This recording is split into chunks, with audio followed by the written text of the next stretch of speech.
Hai guys, para pecinta film horor, semoga selalu sehat ya, amin. Oke guys, seperti biasanya gue akan bahas film horor terbaru di tahun 2021 ini.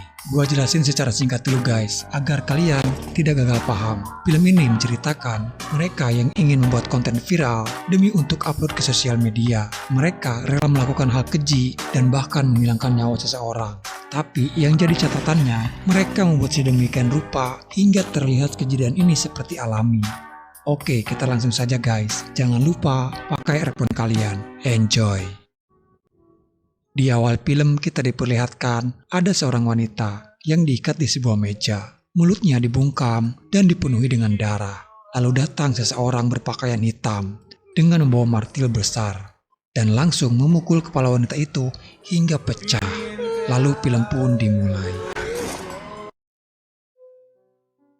Di suatu hari, dia bernama Elisa yang sedang menelpon ibunya. Dalam perbincangan itu, ibunya meminta untuk dia menjaga kesehatannya. Diketahui kalau Elisa sedang hamil muda. Selang beberapa saat, ada sebuah notif kalau mobil jemputan Elisa sudah datang. Di sini Elisa yang akan menemui ibunya itu di Calabria, salah satu kota di Italia. Dia adalah Fabrizio, dan dia adalah Sophia bersama dengan kekasihnya yang bernama Mark. Dan pria parubaya itu, dia bernama Riccardo. Dia adalah seorang dokter.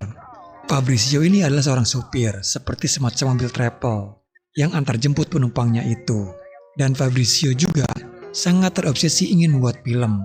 Dia suka membuat vlog perjalanan dia hanya untuk diunggah ke sosial medianya saja. Tak lepas dari itu, dia juga adalah mahasiswa perfilman. Dan singkatnya mereka pun memulai perjalanannya. Perjalanan yang cukup jauh dan melewati hutan belantara. Mereka pun mulai sedikit berpesta bir di mobil itu dan sedikit membuat mereka mabuk. Di tengah perjalanan, Elisa merasa mual, memaksa mobil itu harus berhenti sebentar. Tapi saat mereka akan berangkat kembali, di sini Mark ternyata mengambil alih supirnya itu. Mark yang boring hanya ingin mencari hiburan dengan dia membawa mobilnya itu. Perdebatan kecil pun terjadi antara Mark dan Riccardo. Namun akhirnya tetap saja Mark lah yang membawa mobil itu. Lalu perjalanan pun dimulai kembali. Dan kini hari sudah mulai gelap. Dan yang lainnya sudah mulai terlelap tidur. Dan bangku di jok depan hanya tinggal Mark dan ditemani Fabrizio. Mark yang terus-menerus menenggak birnya dia. Dan tak sadar di tengah perjalanan, Fabrizio melihat ada hewan yang tergeletak di tengah jalan. Dia langsung refleks dan membelokkan setir mobil itu. Dan mobil itu menabrak sebuah pohon. Di malam itu mereka tak ada yang sadar. Sampai di pagi harinya, kini Mark yang harus ditarik dari kursi jok depan. Karena kakinya itu terluka terjepit badan mobil. Riccardo yang kebetulan adalah seorang dokter, dia tahu cara mengatasi pertolongan pertama. Lalu mengikat kakinya Mark. Elisa yang mencoba menghubungi panggilan darurat. Akan tetapi, di tempat itu tidak ada sinyal. Dan saat Elisa melihat keluar jendela, ternyata mereka sudah ada di tengah lahan kosong dan dikelilingi hutan rimbun. Di sana juga mereka menemukan sebuah rumah. Sophia yang bergegas menghampiri untuk mencari pertolongan, namun di rumah itu kosong, tak ada siapa-siapa. Kini mereka mulai kebingungan dan mulai menyalahkan satu sama lain. Dan anehnya saat Mark menabrak pohon itu, Mark sendiri sudah tak ingat apa-apa lagi. Dan mereka pun sama, tak ada yang tahu kejadian semalam. Dan juga mustahil mobil mereka bisa masuk ke dalam hutan itu. Jalan untuk lewat mobil itu saja tidak bisa, karena pepohonan di hutan itu sangatlah sempit. Gak masuk di akal memang. Tapi kejadian ini seperti yang pernah terjadi di Indonesia guys. Kalau kalian masih ingat mobil bis yang tiba-tiba ada di tengah hutan di daerah Jawa waktu itu. Mungkin saja itu bisa terjadi kepada mereka. Lalu di sini Riccardo dan Fabrizio mencari jalan keluar. Dan mencari pertolongan mungkin saja ada seseorang di hutan itu. Sedangkan Sophia bersama Elisa menunggu dan menjaga Mark di mobil. Akan tetapi, kini Riccardo dan Fabrizio menemukan ada sebuah 3 boneka orang-orangan yang terbuat dari ranting. Dan beberapa kepala hewan yang sudah terpotong. Dirasa mulai tidak ada yang beres di hutan tersebut, mereka pun memilih untuk kembali ke mobil. Di malam harinya, mereka memutuskan untuk tinggal di mobil saja. Akan tetapi, di malam itu mereka mendengar ada suara teriakan di rumah tersebut. Sophia yang mendengar itu pun langsung bergegas menghampiri rumah itu. Lalu dia masuk bersama Elisa. Sophia menemukan ada sebuah tangga dan dia langsung naik ke atas. Sementara Ricardo dan Fabrizio datang dan langsung menyusul mereka. Mereka menemukan ada anak gadis, dia yang bernama Kaira, terkurung di sebuah jerami dan lidahnya itu sudah terpotong. Lalu beberapa saat kemudian terdengar suara sirine. Anak gadis itu yang ketakutan mendengar suara itu. Sepertinya dia tahu ada tanda bahaya dan bakal terjadi sesuatu di malam itu. Dan mereka yang melihat keluar di balik jendela, ternyata ada orang-orang yang masuk ke mobil mereka dan membawa Mark yang sedang tertidur di sana. Sophia yang melihat, dia bergegas dan akan turun menolong Mark, tapi Ricardo dan Fabrizio menahan Sophia karena itu akan membahayakan mereka semuanya jika keberadaan mereka diketahui. Lalu Mark dibawa ke rumah itu dan diikat dan ditidurkan di meja tersebut. Ritual mereka pun dimulai dengan menyalakan sebuah lagu dan kini mereka mulai mengeksekusi Mark. Dimulai mematahkan kedua kakinya Mark dengan palu besar. Mereka yang melihat dari atas hanya bisa menyaksikan kengerian yang terjadi kepada Mark di bawah sana. Lalu kini kepala Mark dimasukkan ke sebuah besi dan kini kedua matanya itu yang akan mereka ambil. Lalu terdengar histeris jeritan Mark di malam itu.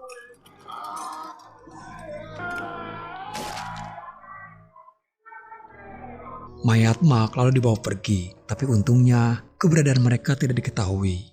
Malam itu pun berlalu.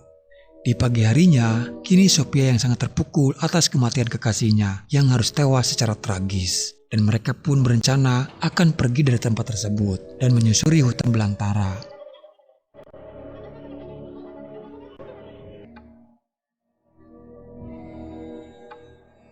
Singkatnya, setelah sekian lama mereka berjalan dan waktu sudah hampir malam, anehnya mereka hanya kembali ke tempat awal lagi dan kembali ke rumah itu lagi.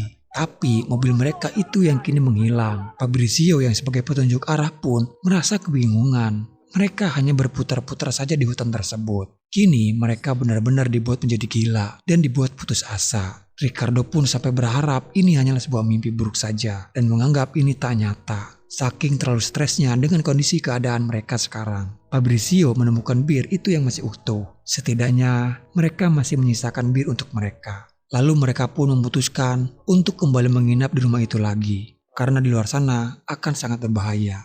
Dengan sebotol bir yang ada, mereka saling berbagi. Dan untuk mencairkan suasana, mereka pun saling berbagi cerita. Di tengah kekacauan yang ada, sedikit hiburan mungkin bisa meredakan ketegangan mereka.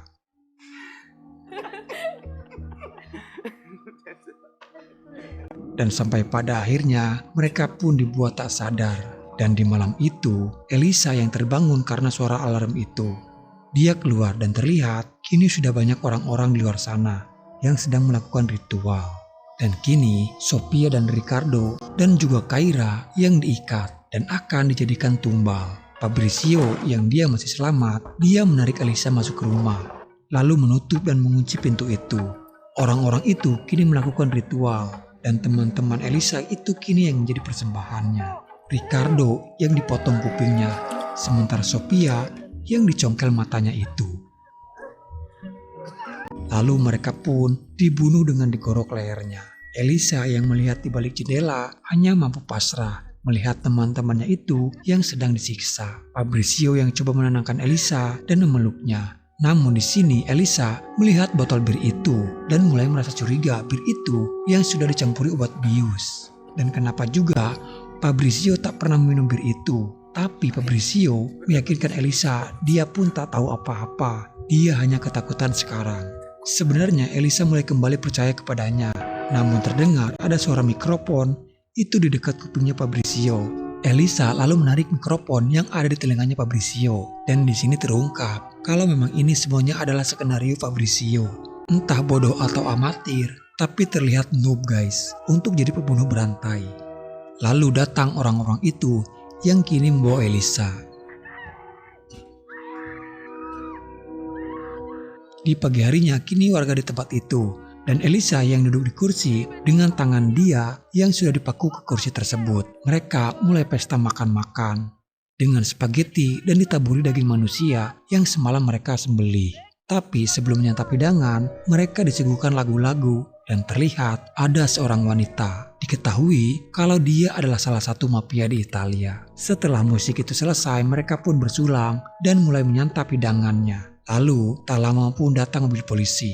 Alih-alih Elisa akan dapat meminta tolong kepada polisi itu, namun sayangnya polisi itu hanya menjemput wanita mafia itu saja. Lalu Elisa dibawa ke sebuah ruangan. Dia diperlihatkan sebuah video rekaman mereka selama ini. Betapa terkagetnya Elisa. Ternyata mereka hanya dijadikan peran untuk sebuah film horor. Dan film ini yang disutradarai oleh Fabrizio sendiri. Dia yang membuat skenarionya, dimulai pengambilan gambar, cerita dari filmnya, hingga adegan yang nyata, mengambil mata mereka dan membunuh mereka. Dan orang-orang tersebut yang memakan daging manusia. Fabrizio sendiri terobsesi ingin membuat film horor yang diangkat dari kisah nyata. Dan gilanya adalah konten yang ada di film itu dibuat dengan tanpa rekayasa. Dan menurut dia ini adalah mahakarya terbaik dalam perfilman horor dunia. Lalu perbincangan mereka pun selesai. Di sini Elisa yang nekat dan mencabut paku itu yang tertancap di tangannya.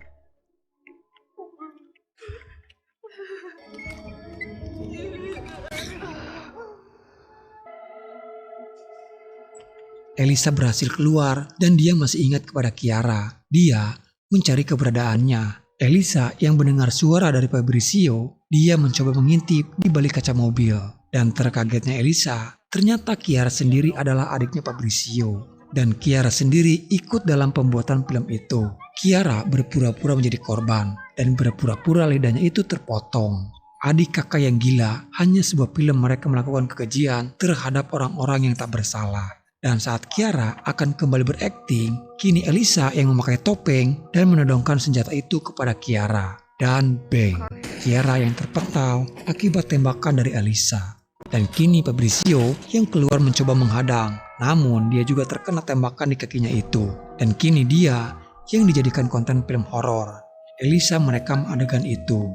Dan kini Elisa menodongkan senjata itu ke mulutnya Fabrizio. Dan bang, Fabrizio pun modal. Dan ini adalah kisah dari filmnya. Lalu Elisa pun mematikan kameranya. Elisa berlari ke dalam hutan. Dan di hutan itu, dia menemukan ada anak kecil. Anak itu yang lari ketakutan, Elisa yang mengikutinya. Dan itu adalah petunjuk jalan untuk Elisa.